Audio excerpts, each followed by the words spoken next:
program.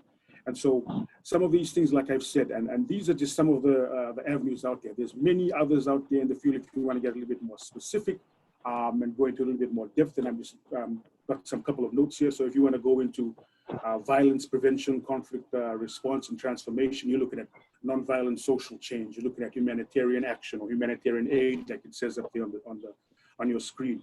You're looking at education-specific jobs for particular peace studies. You're looking at human rights officers, project officers for different NGOs and nonprofit organizations. And so these are just some of the work out there, that the skills that you develop in this program, and you can find in these, and we can improve you well in these job employment opportunities out in the field.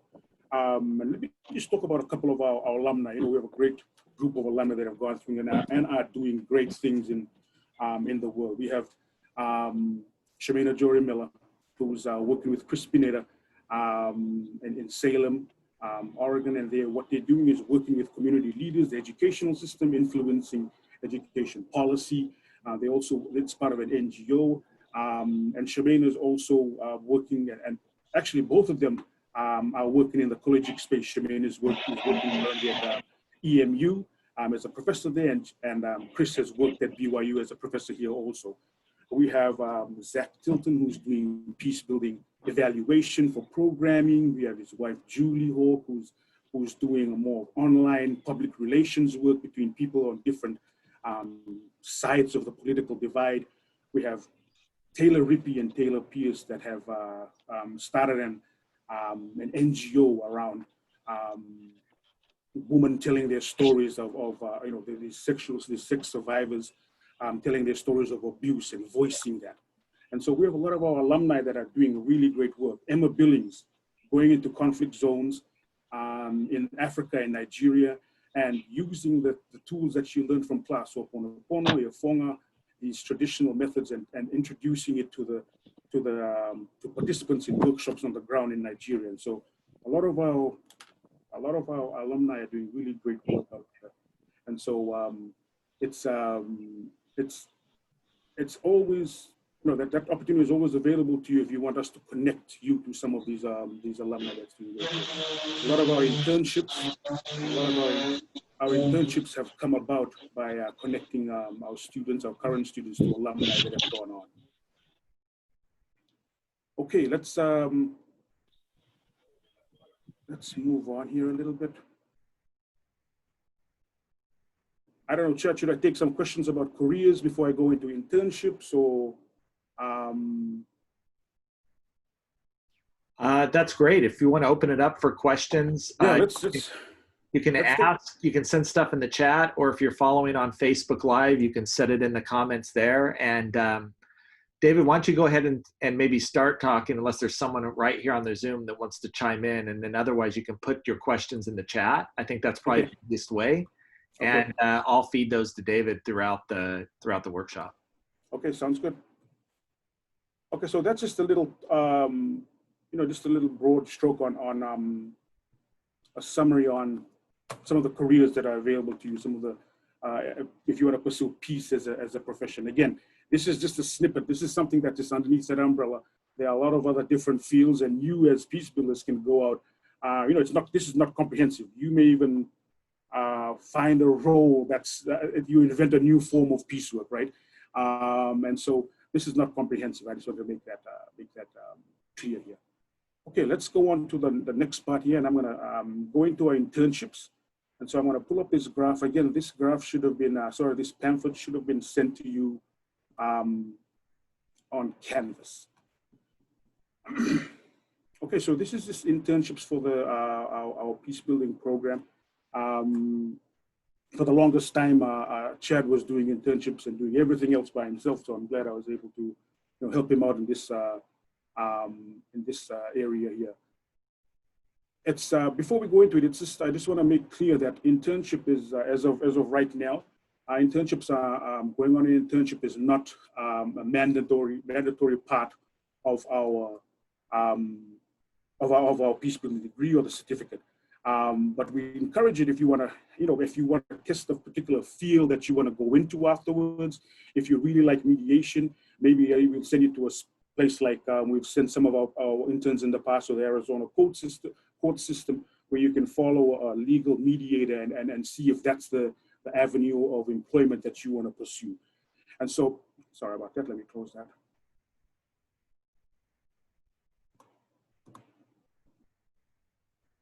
Okay, so for our internship, it's usually, we ask that our students do it usually at their senior or junior level. And why we ask that is that so you can get a couple of classes under your belt, so that you know which areas of peace building you take a liking to more. So maybe it's you want to work in more gender and peace building, and that's the area that you want to pursue. And so you can, your classes that you will take will kind of lead you and help you find the internship that's suited for you. The internships are usually 180 hours. This is 60 hours per credit. We ask that at the start of your internship, you, let me back up a little. Because our internship is not a mandatory internship, one of the major things that we ask for our students is for the students themselves, you, to go out and find the internship that you would like to do. We'll assist you, we'll support you in looking for that, but primarily the research, the place that, what internship you want to do is going to be falling on you. That's your responsibility to find an internship that you'd like to do. And through research, students in the past have found internships in Greece, helping refugees, in Mexico, helping with Arbinger,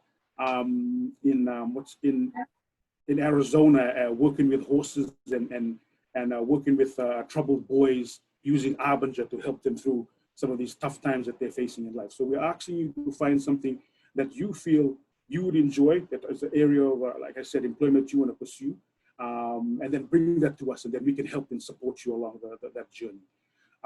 So at a minimum, we ask that the students, you students have done 121, one 200 level class, and a 300 or 300 level class, and one IPB fieldwork elective. So that's 3 classes that you've done, so that you can get an idea of, again, like what you want to do as you go out and what you're looking for in the internship space.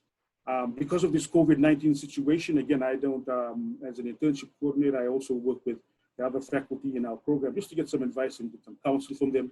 And Chad has told me that this special COVID, these special circumstances, we'll take the case as they come on a case-by-case status. And so you may get approved even if you don't have some of these classes, just because of the COVID situation that we're in, and some of the avenues available that you may have available to you. And so, yes, sir. Rachel's got a question here directly related to that. So I think this is a good time. Rachel's asking, what is the best way to search for an internship when COVID is limiting so many options? Should I hold off and hope things blow over, I think? Or should I do a not so good internship with the options available? That's a really good question. Here's how to answer that. A lot of our internship has had our students go and work on the ground and actually work at the grassroots level, working in these spaces. A lot of the internships that you'll find now, and I'll get onto it later, with career services that they have on offer, is you primarily working in the living space that you're at. So you'll be working from home, you'll be working possibly putting together policy or working in a team, creating a program, or working on some aspect of a project for a company that you may not at any time during the internship get to physically step on there, in the office where they are. And so some of us are okay with that. Others are like, I really want to get that experience on the ground. So I'm asking you just to weigh that up, whether you would like to, it's okay with you to have a distance, I like to call it a satellite internship, or if you want to just hold out a little bit and say, maybe I'll just start trying to see these through, and then try and get an opportunity to go to these places where I can, get some real world experience on the ground. And I emphasize on the ground with these organizations. We have with regards to searching for them, we have a database. It's not updated, but there's still a lot of relevant information on there that I can send out if students would like that. They can email me. Rachel, does that answer your question? Sorry. David, can I just add one just wrinkle to that? that, you know, none of us can completely foresee. Yeah. But I do think that COVID is changing, not just temporarily, but in some ways may change the course of a lot of things. And so digital peace building, Yeah. which was already a thing before COVID, has increased in prominence pretty dramatically. And doing mediations, facilitations via Zoom and distance has obviously been the norm in COVID, but there's a lot of feedback that we're hearing that this could be continue well after COVID, that this saves in travel costs for people. It allows for a lot more flexibility of people being able to come and participate. And while I think for many of us facilitators, we would prefer to do it in person, I've been surprised at how much feedback that I've gotten from people that they actually enjoy doing it on a Zoom call or enjoy doing it from, you know, the space of their room, especially for people that aren't stuck on Zoom all day, right? And so as you're gaming out, when does COVID end and when do things get back to quote unquote normal? I think you also have to understand that maybe it never gets back to exactly the way that it was before. Mm. And that while I know there's various degrees of optimism about when COVID is going to end and when things are going to get back, I think that most people, that most of the science says that at the earliest, it's going to be like maybe next summer, you know, summer of 2021. It could go on with that, even with a vaccine in place, because of just the time that it takes to deploy vaccines and to get everybody vaccinated back up. And so I know for many of the organizations that I work with and that have been consulting with, that they're looking at a timeline of, you know, late summer 2021 to fall of 2021 to really begin thinking about offering, you know, the same level of programming or work on the ground that they did before. And so that, as you're trying to wait it out, just be mindful that this could go on a lot longer than you think. And that's the most optimistic approaches, that it's not unrealistic to say that it might be 2022 before things really get back to normal. And so as you're holding off, just something to keep in mind. Sorry, David. No, and I think that's totally good there, Chad, that you said that, because a lot of the career services, which kind of approves the internships, that has a big say in where our student safety, obviously, in the last couple of semesters have not approved internships that actually gone out and in physical spaces, right? They've asked the programs to see if they can do it. They're calling it on-campus internships, but it's actually in your living space internships. So you basically do the internships from where you are. That's what they are approving a lot more. If not, a lot of times we see professors that are getting kicked back. Why does the student have to go to the particular space itself? So I hope that answers your question there, Rachel. Okay, moving on from that. Again, just during the internship, if you choose to do an internship, I will work with you in talking about progress reports. It's usually just the emails to say how is everything going, what you need from my end, what help do you need. We've had students in the field. We've had students in the field requesting the mediation cheat sheets or sending some materials through to them, some conflict analysis tools, and that's what my role is, to help you out. A big part of securing the internship is to get some paperwork signed, and this is provided by Career Services with a memorandum of understanding, just basically laying out expectations for you for you been working for that particular program. We don't want you doing a distance internship where you're only answering emails for them. We want you actually doing the work that you would like to be doing and getting involved in some peace building aspect of it. In the past, we've had some internships that have been really good on paper, but when our students have gone to these internships, it's their role primarily has been making morning tea and afternoon tea for the employees over there. So that's the last thing that we want. Besides that, after you come back from an internship, you will write as a self-evaluation. You get a self-evaluation from your internship supervisor on the ground, or the person that you've been dealing with at the particular company during your internship, and that's submitted with your reflection paper. I think we have a question here from Rachel. Let me see if I can answer that. With internships, yes. So Rachel's question was what will the school usually cover money-wise with internships? In the past, because when we've traveled to the internship location, the school has covered airfares there and back, and they'll give you some stipend on the ground to help with accommodation. In some cases, they've paid for immigration and visa costs, but because right now they're primarily pushing for, let me use the right term, primarily pushing for on-campus internships or living space internships where you, as of right now, those funds are not available to students.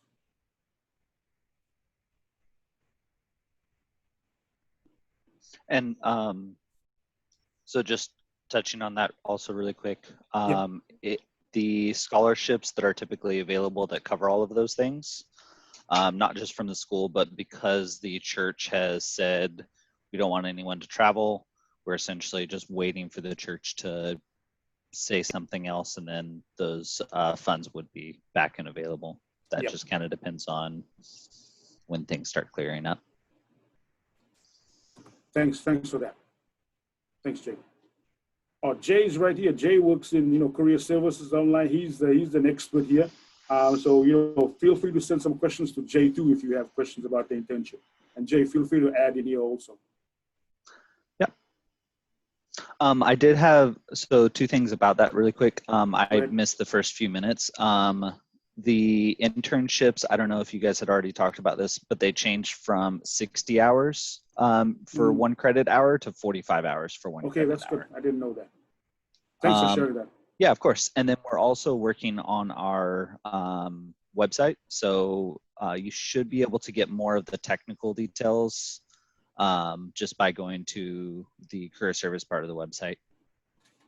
We're trying to keep that updated and trying to have everything on there. So that hopefully should be able to help out with any kind of questions anyone might have. Thanks for this. Thanks for sharing that, Jay. So just before we finish off with the pamphlet here, again, like I said, you should have it on Canvas.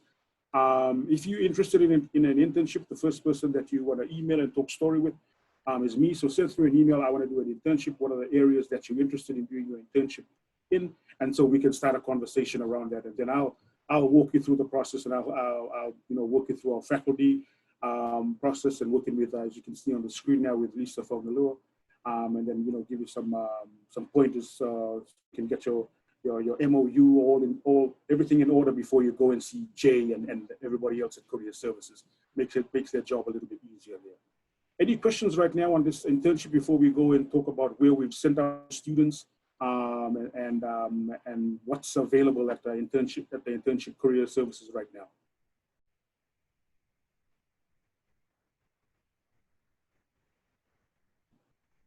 It may look like a lot of work, but it's really actually not. A lot of the things that I asked for and in helping you with the process is just getting the work in order so that it's just preparing you to go to career services and go to Lisa, so that when you ultimately go to Lisa, when I hand you off to Lisa to help you with the logistics there, it's already taken care of. Okay, let's go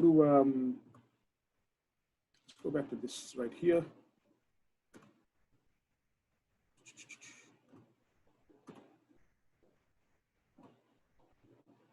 Okay, so we've talked about internships, so let's talk a little bit about where we've sent our students on have previously gone, right?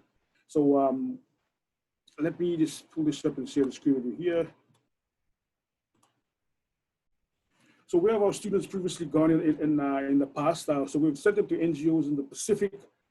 We've sent them to NGOs in Europe, mostly dealing with refugees, the NGOs and nonprofit organizations in Hawaii, the US mainland. And so a lot of nonprofit work, non-government organizational work in these different areas. There's obviously the Anasazi Foundation that I think a lot of you are familiar with. Sent them to Arbinger, a lot of them have gone to Arbinger. The Avikara Boys Ranch is similar to Anasazi, but you don't actually go on a trail. You work with horses and the Anatomy of Peace or Arbinger principles. We send students to the LDS specific schools, that's the LDS high schools and primary schools, to work with the peer mediation programs there. In the past, we've also sent some of our students interested in mediation to the Arizona court system and working in different districts there, following, observing, and some students in some cases have been peer co-mediators with some of the more experienced mediators in these court systems. We've sent some of our previous students to Peace Players International. And again, these are some that we have contacts with right now. This is something that we can possibly talk about if you're interested in doing something like this. But we can also have a conversation about a specific area that you're interested in. A case, for example, is a student a couple of semesters ago that was interested in doing communication, and we were able to set up with our the church office in the Pacific region, the communication department in Auckland, New Zealand, to go through to do the internship with them. And so, the honest is to try and find an area, an interest of peace building, an area of peace building that you're interested in, and let's talk story. We'll work together, try and find you an internship that you could, that you feel could give you some experience, some learning, and could possibly turn into a career for you. Let's go to this one more page here before we take some questions. These are some current opportunities from our career service center. And Jay, I don't know the main details with these ones. These are just some of a lot of it from when I've sat in on our career services informational session was talking about these. They work in different teams. In these different teams, you'll be, a lot of it is dealing with platforms that help customer service. A lot of them are dealing with online platforms, as you can see there with PlansApp, Android, and iOS development.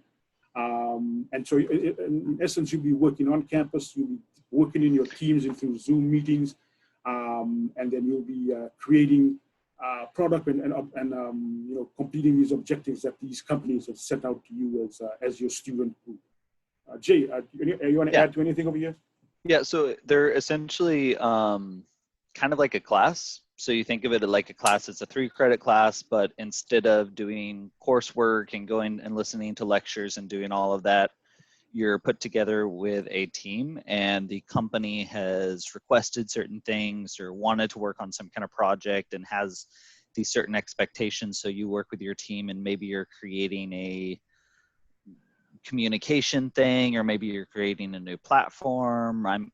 So there's a lot of different stuff that they kind of work on that depends a lot on the companies and the people that the majors of the students that are working with them. And then you're communicating with the companies, and it's essentially kind of like some kind of project that the company would outsource to someone else. And it's an on-campus internship.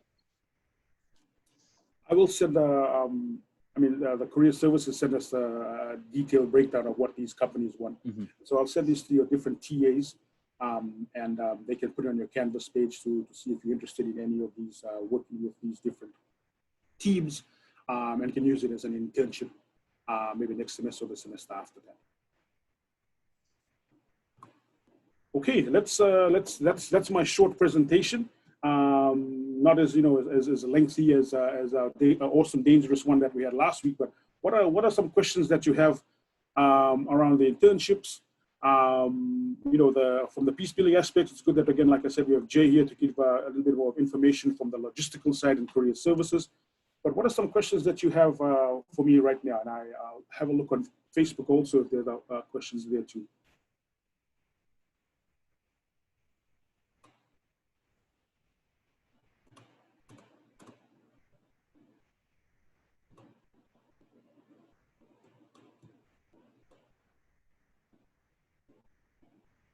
I have a question. Go ahead. So with everything being remote, and we were kind of talking about this earlier, the organizations that you guys already kind of are connected with and that are more common to do internships, do you know if they're offering any kind of virtual internships, or any kind of organizations are willing to work with more of like a remote distance internship? Off the top of my head, I would, again, Amanda, Chad, Mike Linga, and Seamus have different connections with different organizations. The ones that I have off the top of my head, there's some the Pacific Center for Peace Building. Some NGOs are looking for policy development. looking for curriculum development. And these are mostly based in the Pacific.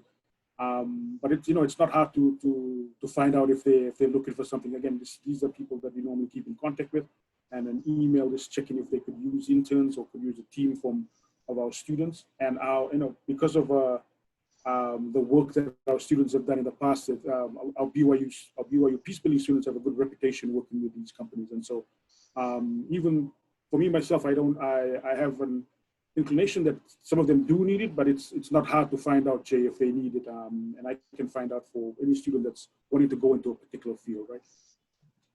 Cool.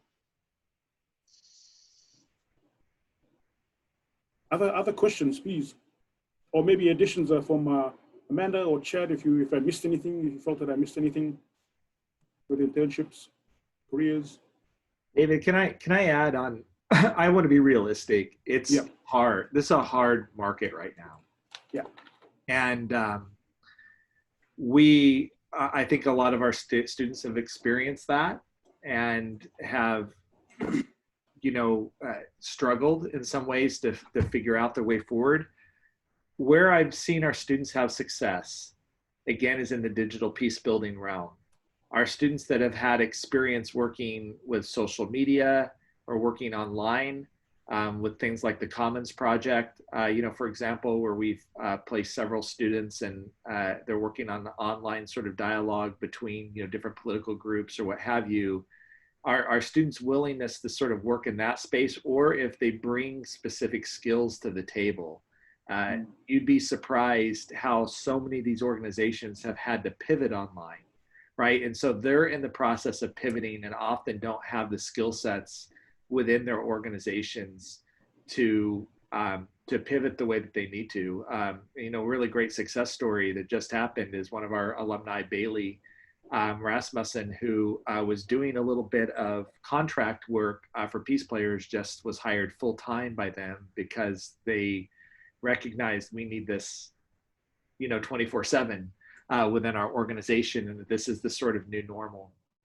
And so if you're a peace building student that has sort of a background working in social media, working on web design, you've done social interactions or creating sort of social interactions in an online space, I actually think your skill set has never been more valuable at any time in human history than it is right now, and that those jobs and opportunities are available at tons of organizations to get involved right away. If that's not your jam, then that's harder. It's really interesting in the peace building field that's not a lot of our older.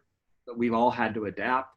I'm in the process of working in a project in Malaysia right now where I've had to adapt everything that I would do in person to an online space, and it's been challenging, and been collaborating again with some younger people about how to help that go right in those settings. And so that's one thing that I would say. And the other thing that I would add, Jay, that I think, and to the rest of you that are thinking, and you're in that transition space, you're about ready to graduate and you're wondering, do I go into the job field right now? Do I follow up with an internship, or do I go on to graduate school?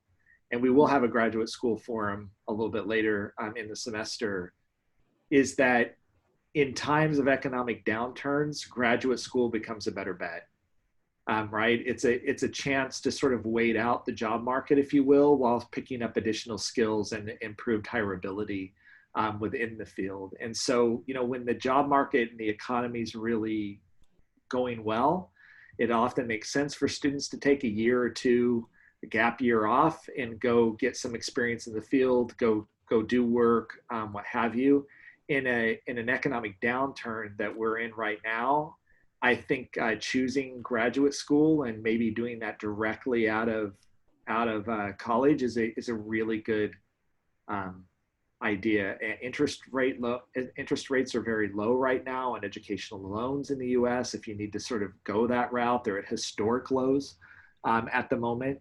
And investing in your education. I know some of you were hoping that Bernie Sanders would be president and all college would be free going forward. But assuming for a minute that that's not, that Bernie's not running, and that's not probably going to happen anytime soon, I think investing in your education is maybe the better move in the moment right now to let the job market improve. And it's not because the peace building job market's a bad market. It's actually a burgeoning, growing, expanding market for what people need right now. It's just that you're seeing everything that isn't like grocery stores, Costco, Zoom. If you worked for Zoom, this would be a great time to, sort of work in that space. There's so many of these fields that are just in stagnation right now, if not contracting, because of what's happening, that you may just have to be a little bit more patient. And so that's my advice to people that are sitting. I've talked to a number of students that are sitting right on the edge of, what do I do next? That this is probably the market that I would encourage, and I would encourage my own children to go get more education right now. And it's going to improve your hireability coming out. And it's a well-proven fact that your salary will increase, and you will be able to make back whatever you spend in grad school within 2 to 3 years by getting a master's degree. And then for some of you that are interested in going even further and doing a doctorate because you want to be a professor or something like that, then this is a good moment to take that on. And one thing that we should probably highlight, because Mike asked us to highlight it, and maybe David, you could talk about it because you're doing your PhD right now, is that Otago University is doing a special 1-year online master's that they're offering right now. And they've been very keen on having our students come there and do in peace and conflict studies. And maybe you can just talk briefly about that as well, David. Yeah, the 1 year, it's a professional master's degree, so it's geared up for the it's geared up for the job market. So once you do it, you're a little bit more attractive to employers. If you want to go on and do a doctorate, you'd have to do the 2-year degree, which is more thesis based. Along with that, there's Lucy, who's an alumni, Lucy Bronick, who's an alumni at Otago, from the Peacebuilding program here and at Otago University, has posted on our McKay Center Facebook page, McKay Center Peacebuilders page, a scholarship for the master's program. So, you can do it online, and there's an opportunity to get a scholarship of $10,000 to help out with costs that way. But really good program. Much like here, the faculty is very attentive to the students' needs. A lot of their classes are similar, that should get inputs from different disciplines, and just to have a little different perspectives on peace. And so, a lot of things align and connect from their program and our program. That's why, in a sense, a lot of our students have gone and thrived there. Some of them have said that some of the similar readings that we've done in this program are the readings that they're doing in their graduate studies there. And so, there's a really good connection there. David, we have some more questions that have come in. That's on Face. I'll answer the ones on Facebook first, and then we'll come to the ones on our Zoom. So this is from answering Mary's question. What if the best time for traveling internship is during the summer break? Mary, a lot of our students have gone through the summer, have done their internships over the summer break. I think the majority of them have, and they'll either count it towards classes in fall or, in the preceding spring or the following fall. As of right now, again, this with what we're going through with COVID, these internships, especially with the way that our school is running, is a lot of them have actually done online from distance, right? But in the past, yes, a lot of our internships have been done during summer. I'm going to go to Frida. Yes, your question was, does volunteering with the UN count as an internship? Yes, it does. With a lot of the internships, when we start this conversation, when you send me an email and we talk story, I'm going to ask you, how does the internship connect with the peace building principles or some things that you've learned in class? And that's when we have a conversation about how that internship, can link or connect and can fulfill some of these peace building aspirations or goals that you have. And so if you feel that it does, or if you feel that an employment where there's a field of work connects with peace building, let's start a conversation. Let's see how it connects, and we can see whether it can fulfill an internship opportunity for you. But send me an email through. I'll just put my email on the Facebook chat also. So I hope those answers those questions for both of you there, Frida and Mary. Let's see if there's, and really quick about that. So if you find an internship, or if there is an internship abroad that's not like from home or not in Hawaii or wherever you're at. I mean, if I'm correct in saying there's nothing stopping you from doing that, the school is semi-discouraging that because of safety and everything. But you are allowed to do that. There's just not any funding like there normally would be. Thanks for that, Jay. There's a question here from Katie on our page. If you're planning on doing an internship, when's the best time? When should we wait a bit later, like closer to the end of the semester to see if things change with COVID, or should we just pick something now? I would say, work with your academic advisor to find a time, and you can talk story with me also about that, when you would like to do the internship. Again, with this COVID situation, we don't know when the end will be, if you want to frame it that way. But if you want to do an internship in, let's say in spring, I advise you start looking for it now, and we'll start processing that towards the end of this semester, so that you have a whole semester to prepare for that. Yes, we've done internships and completed the details for it in a week, 2 weeks, but we normally we'll ask for a couple of semesters beforehand to get it solidified, cemented, before you actually go on that internship. I hope that answers your question, Katie.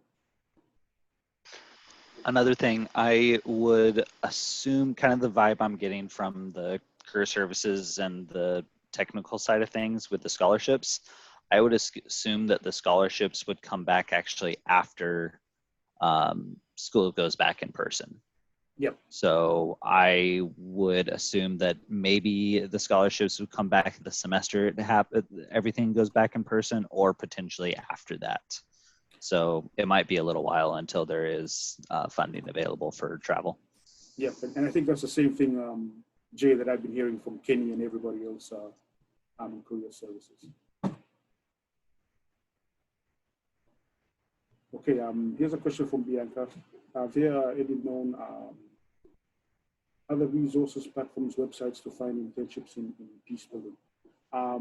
I believe that they are. I've got a couple of them that I can send your way, Bianca. So just send me an email. Actually, I can put it up on this chat that we have on Facebook right now, so that you can direct us to some places where there's possibly internships. Peacebuilding.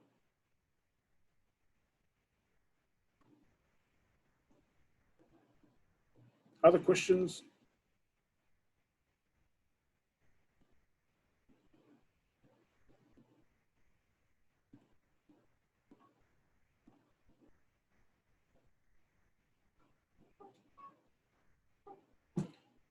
Again, even if you think that you're going to be doing an internship, not next year, but the year after, or towards the end of next year, hey, shoot me an email and we can start talking about it. I think the earlier, the better that you start looking for internship opportunities. It's good for you. Actually, you can actually map it out on your academic mapping with your academic advisor. So, don't be shy about shooting me an email. I like to think that I'm fairly competent at getting back to emails on time. So, let's talk about internships. Shoot me an email. David, can I just add, Go ahead. That we're all here to help. All of us have our specific areas of specialty. David worked a lot with nonprofits in the Pacific and nonprofits in general, and can be a great resource. I've done a lot of international work, and if you're interested in working in Israel or in the United States on the ground stuff, Amanda's background's in social work and working in family sort of spaces, as well as doing mindfulness and yoga and some of the things like that. We have Michael Lingalinga, who's also alumni, who's been in the Pacific, and we just have a lot of alumni as well that we can also connect you to. And so I think that my advice to students about thinking about internships/careers is that it's helpful if you do some of the work in the front end of thinking about where in the world I want to work, what are the sorts of things that I'm interested in, what are the sort of things that I've been out there, and then we can help you narrow that or help point you in specific directions. But it's a little bit harder for us when someone comes in and says, what can I do with this degree? I hope by 121 or in other classes that you've started to get introduced to the various ways that that you can engage in peace building if you're still a little bit lost, if you remember, if you took our 121 class when we read The Third Side by William Ury, that there's a lot of talk in there about the various roles that people will play here. And so some of this I want to put on you, right? That, you know, it is your responsibility to be looking at and trying to find, you know, jobs and internships, but also know that you have a support group here. I don't feel it's David and our job to find a job for you, but our job is there to support you and to help you sort of work through and make those decisions. We also have career services available that I know are also willing to help and get involved in as well. But the more that you're thinking about this process now, even if you're a freshman and you're starting to just being introduced to, you know, Peacebuilding for the first time, you know, there's a lot of questions that I just ask people right from the beginning. Like, first of all, where do you want to live in your life? Do you want to live close to family? Do you want to live internationally? Do you want to live in the United States? Second of all, what do you want your family to look like? And what do you want your relationship to look like with your partner? Even if you're not married, you need to sort of think about those, because different jobs require different things of families and require different sacrifices. You know, for example, if someone tells me they want to work for the US State Department, you have to have a partner and a family that's willing to move every 2 to 3 years to countries all over the world. That's part of the job, right? That's not for everybody. It's not for every partnership. And for some of you that aren't married or haven't connected yet, it's also important as you're thinking about a partner and as you're trying to decide who a partner might be, that the more you know what you want out of your life or your career or what have you, the more you're able to have those conversations ahead of time, as opposed to my dream is to work in the State Department. Lo and behold, find out the person I'm engaged to doesn't want to live more than 10 miles from mom and dad. Right. And, you know, those are sort of things that you want to know, but a lot of times people don't want to ask. I also ask people to think about price points and think about sort of what sort of salary and sort of expectations they have for lifestyle going forward, because Peacebuilding careers can be everything to fairly low paying and some nonprofit work, and you know, where you might not be making more than $40,000 or $50,000 a year, all the way up to some work where you're making $500,000 a year in the field. But those are different, very different sorts of jobs. And so what are your expectations about what sort of money is coming in to you and how important that is to you? And then sort of what sort of impact do you want to have? And where do you want to have it? Would you be more comfortable working with individuals? Would you like working with families? Is community something that's really important to you? Would you really like the organizational setting where you might go into human resources, for example, or organizational behavior? Are you really interested in like traveling and working globally on things where international might be there? There's some just very basic questions that as you think through, it starts to illuminate potential career paths and starts to also show that some career paths might not be right for you based off of, you know, a number of those things. I also ask about your entrepreneurial spirit. How willing are you to take risk? How willing are you to start something on your own? How much would you like to have control over your career and what you start over, no, I just want an existing organization that's going to come in and hire me, and there's a consistent pattern of sort of being able to move up within the organization. Those are very different sort of career paths. Both exist in Peacebuilding, but they actually require very different sorts of people. So we have very entrepreneurial students who have started their own nonprofits. And by the way, starting a nonprofit is like starting a business. You still have to balance the books and bring in money and know accounting. And, you know, if you know that's something you want to do, we want you to probably get a minor or certificate in entrepreneurship, for example, because it will be super beneficial to you in thinking about starting or running a nonprofit.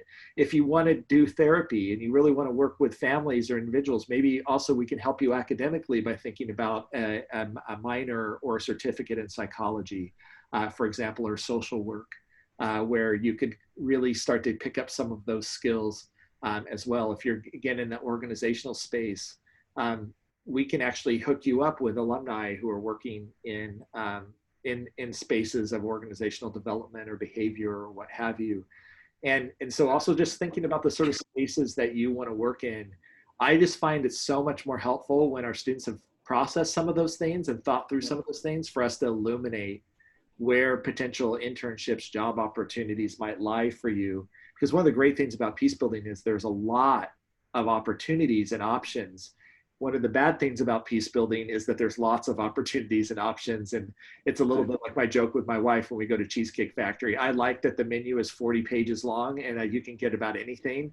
She can sit there for an hour looking at the menu because it's too many options. She doesn't know what to choose at the end of the day. And so we're really here to help. And all of us are willing to help and connect you to alumni. But thinking about some of these very basic ideas ahead of time will help us help you. I just had to go to that again, Chad. I think you should also, your peers in class also have connections to voluntary organizations out there, maybe some nonprofits, some NGOs. So you should also, talk story with them because they may be able to help you, lead you to an internship, right? And one of them, How has just messaged me? She's asked to talk story about one of these to put a plug in for affirmation. So How, if you're on the call, do you want to talk about affirmation a little bit? Yes, thank you, David. So I would like to introduce to you guys about Affirmation. It is a nonprofit organization that support LGBT Mormons, and we are the resources for LGBTQ Mormons and their families, friends, and church leaders. So this is a perfect model of digital peace building right here. A lot of things we do online right now, but seeing them pulling everything together in this COVID situation is absolutely amazing. I get a chance to, currently we have 67 chapters around the world, and there's one Hawaii chapter right here in Hawaii, and I'm volunteering as a leadership role in Affirmation Hawaii chapter.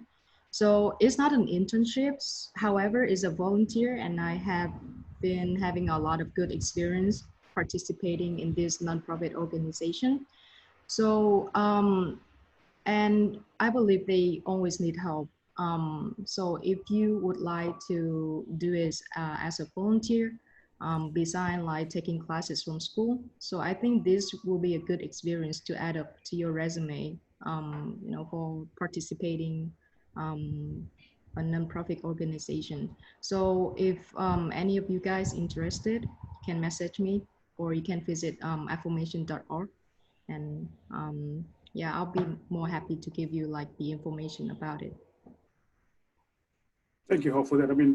This talking to your peers in class in these Talanoa sessions in your breakout rooms, you'll find that there's people, you're already doing a lot of great peace building work out there, and you could be the bridge to connecting these people with us. We have people in our class who are restorative justice experts, and we have people in our class that are working in different organizations already. So please, bring these up in your conversations that you have in your classes, because you never know if this could possibly be an opportunity where for somebody to get an internship, right? Well, the last thing I'll say too is that our alumni, one way to reach our alumni is that many of them are on our McKay Center Peace Builders Facebook page. They post on there from time to time, but even saying, hey, I'm looking for any alumni that are in X field or working in this area. Is there anybody that could give me some advice or help connect me? Our alumni have shown in the past a great desire to help. And so join our McKay Center Peace Builders Facebook group. And there's about 600, 700 people in that group right now. They're very active, and I think that you'll find that, even putting out requests like that, don't be specific. Be specific. Don't just say, does anybody have a job for me or an internship for me? Like that's not a great approach. But if you talk specifically about what you're looking for and what you need, this is one of our big goals this semester is creating a closer relationship between our alumni and our students. And they want to help. They have great advice about grad school. They have great advice about internships. They have great advice about working out in the field. And our job is try to connect you to them. And so please, if you haven't already, just join our Facebook McKay Center Peace Builders page. David, I think we're out of time. I want to thank you again for helping us walk through this. Next week, Amanda is going to be on, and she's going to talk about two areas that I think a lot of our students are in. She's really interested in mindfulness and yoga and doing work around peace building there. This is a burgeoning field. We've had a number of our students that have actually started careers in this and have been going off on that. So she'll talk about that, her work there, as well as a class that she offers in winter semester around mindfulness and peace building, as well as she's going to talk about the family work. And so working with families, she has a social work background and a master's in social work. And so she'll talk about what it takes to become a therapist, a marriage and family therapist. We're working with individuals and doing that sort of peace building work. And she's just delightful as well. And so come back next week, same time here, 11 o'clock, same Zoom link. And if you're joining us on Facebook Live, and Amanda's going to talk about mindfulness and peace building, as well as family work and peace building. Thank you, everybody. Hello, thank you. Aloha.